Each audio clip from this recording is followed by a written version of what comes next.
बहुत शुक्रिया सर, आपने मुझे आज एक तारीखी बहस पर बोलने का मौका दिया। मोहतरम जनाब, इस ऐवान के 75 साल के पार्लिमानी सफर की तकमील पर हम बहस कर रहे हैं। मैं सबसे पहले अपनी जानिब से खराज अकीदत पेश करना चाहूँगा मौलाना हिफ्जुर रहमान साहब को, जो पहली और दूसरी पार्लियामेंट के मेंबर थे, मेरे कायद सालार मिल्लत सलाहुद्दीन ओवैसी को, सुलेमान सेठ साहब को और मौलाना बनात वाला साहब को। जनाब मोहतरम, इस ऐवान की नाकामियों का भी जिक्र हमको करना जरूरी है। 75 साल का तारीखी सफर इस ऐवान ने मुकम्मल किया। ये ऐवान एक इमारत नहीं है मेरी नजर में, ये ऐवान इस वतन अजीज का एक दिल है, जो बाहर जो गरीब और मजलूम अवाम की तकलीफ को महसूस करे, इसीलिए मैं इसको दिल कहता हूं। मैं आपके सामने 15 मिसालें पेश करूंगा जहां पर इस ऐवान ने अपनी नाकामी का सबूत पेश किया। एक उस वक्त जब दिल्ली की सड़कों पर सिखों की नस्लकशी की जा रही थी। एक उस वक्त जब 6 दिसंबर को बाबरी मस्जिद की शहादत हुई। आ रहा हूं भागलपुर, जिसमें रेशम के कारोबार को खत्म किया गया, मुसलमानों को दफना दिया और वहां पर फूल गोभी उगना शुरू हो गई। एक उस वक्त नाकामी साबित हुई जब मुजफ्फरनगर और गुजरात में नस्लकशी की गई। एक उस वक्त सर जब हम देखते हैं कि मुंबई की सड़कों पर इंसानियत का नंगा नाच हुआ। एक उस वक्त जब इस ऐवान में टाडा पोटा का काला कानून बनाया गया, यूएपीए का कानून बनाया गया, आफ्सपा का कानून बनाया गया, जिसको 1 साल के लिए बनाया गया था। 58 में हम 2023 में आ गए। एक उस वक्त नाकामी साबित हुई जनाब, जब हम देख रहे हैं कि आज ये जो दिल है, भारत का दिल है, हिंदुस्तान का, इंडिया का दिल है, आज गरीबों में, मजलूमों में, मुसलमानों में, कश्मीर की आवाम में, दलितों में, आदिवासियों में इस ऐवान की मोहब्बत और एतमाद खत्म हो रहा है, कम हो रहा है। इसीलिए जनता सड़कों पर आकर एहतजाज कर रही है, क्योंकि उनको लग रहा है कि ये इमारत बन चुकी है, हमारा दिल नहीं है।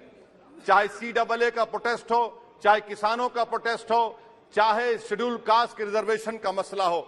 इसीलिए मैं आपके जरिए हम तमाम को मुतनब्बे करना चाह रहा हूं कि अगर हम रोडों पर इंसाफ करना जनता को अलाउ करेंगे, इस ऐवान को दिल नहीं रखेंगे, तो याद रखिए ये हमारी पार्लियामानी जमहूरियत के लिए बड़ा नुकसानदेह साबित होगा। और नुकसानदेह इसलिए भी होगा कि क्या हमको अपने ख्वाब गफलत से, अपनी जिम्मेदारियों से निभाने के लिए क्या भगत सिंह को आके बैठना पड़ेगा ऊपर कि देखो तुमने 75 साल में कैसा कानून बनाया और किसको कहां तक पहुंचा दिया। स्पीकर जनाब, इसीलिए मैं कह रहा हूं कि हम तमाम को अपनी जिम्मेदारियों को निभाना पड़ेगा। ये इमारतें ईंट से बनी हुई जरूर हैं, मगर ये इस इमारत में दिल है। इस इमारत को दिल के तौर पर बरकरार रखना पड़ेगा। स्पीकर सर, एक और मिसाल दे रहा हूं जहां पर इस ऐवान की नाकामी है। सर, अब तक लोकसभा के कितने 899 मेंबर कामयाब हुए। अब बताइए सर, पार्लियामेंट्री जमहूरियत में, शराकतदारी की जमहूरियत है, रिप्रेजेंटेटिव फॉर्म ऑफ डेमोक्रेसी में 8,992 में कितने मुसलमान कामयाब हुए? कितने सर? 520, जबकि 1070 को इस ऐवान का मेंबर होना चाहिए था। कितना डिप्रीविएशन है sir?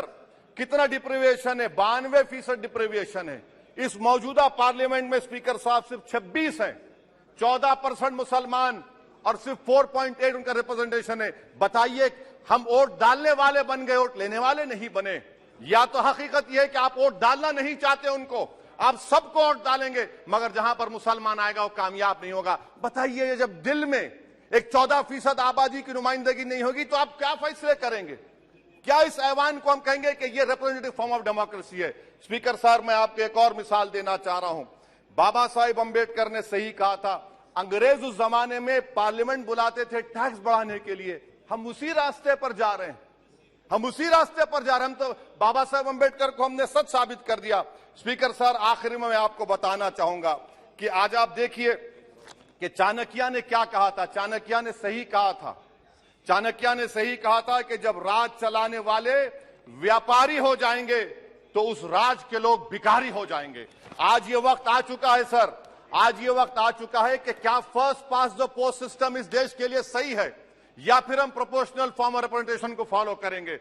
First pass the post system, जिसके पास एक मजहब का वोट होगा, जिसके पास दौलत होगी, वही इस ऐवान में आ रहा है। इसीलिए हम कह रहे हैं कि आप इस जमहूरियत की नाक कहीं ये जमहूरियत कमजोर ना हो जाए। मुझे इस बात का डर है सर। आखिर में मैं खत्म करने से पहले एक बहुत बड़े शायर ने कहा था, उस पर खत्म करना चाहूंगा कि अभी चिरागे सरे राह को कुछ खबर ही नहीं, अभी चिरागे सरे राह को कुछ खबर ही नहीं, अभी गिरानिए शब में कमी नहीं आई, अभी गिरानिए शब में कमी नहीं आई, निजात दीदे दिल की घड़ी नहीं आई, चले चलो कि मंजिल अभी नहीं आई। स्पीकर साहब, आखिर में याद रखिए एक बात को मैं सबसे कह रहा हूं कि पिच बदलने से गेम नहीं बदलता, गेम को बदलना पड़ेगा।